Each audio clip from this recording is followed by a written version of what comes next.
Recipe Vinayaka Chavithi శనగల ప్రసాదము చేస్తున్నాను. దానికి గాను నేను 250 గ్రామ్స్ శనగలను తీసుకుంటున్నాను.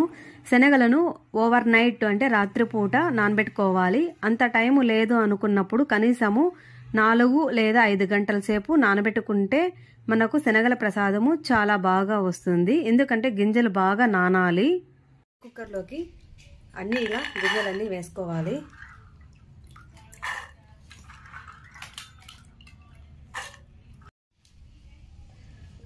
ఇప్పుడు ఉప్పు, రాళ్ళుప్పు కొద్దిగా మాత్రమే రుచికి తగినంత వేసుకోవాలి. ఎప్పుడైనా కానీ ఉప్పు తక్కువగానే వేసుకోవాలి.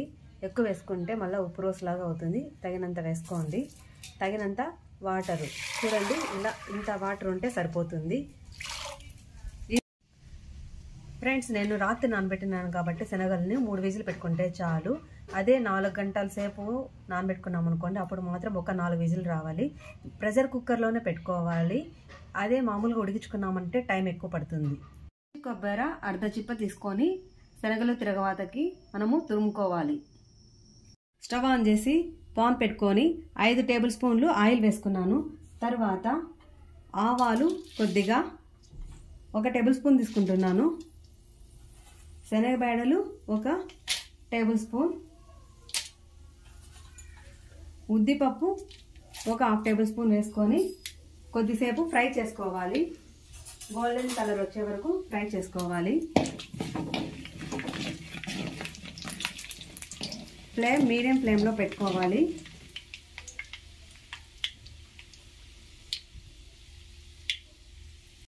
మీడియం ఫ్లేమ్లో పెట్టుకొని ఇలా ఆవాలు, శనగబేడలు, ఉద్దిపప్పు ఇలా ఫ్రై చేసుకోవాలి.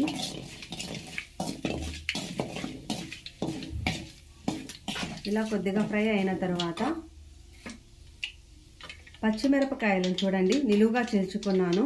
నిలువుగా కట్ చేసుకున్నటువంటి 4 పచ్చిమిరపకాయలు, ఎండుమిరపకాయలు ఇలా సగానికి చించుకున్నాను. ఇవి ఒక 4 ఇందులోకి వేసుకోవాలి. వేసుకొని కరివేపాకు, పచ్చి కరివేపాకు ఇందులోకి వేసుకోవాలి. కరివేపాకు వేసుకొని ఇలా ఫ్రై చేసుకోవాలి.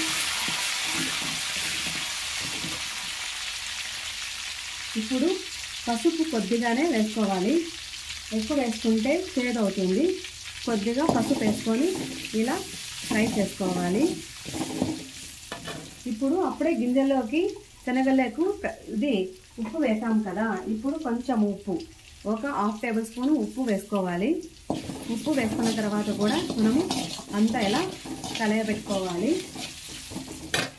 ఇప్పుడు ఉడికించుకున్నటువంటి శనగలను ఇందులోకి వేసుకొని ఫ్రై చేసుకోవాలి. ఇలా అంతా ఇలా ఫ్రై చేసుకోవాలి.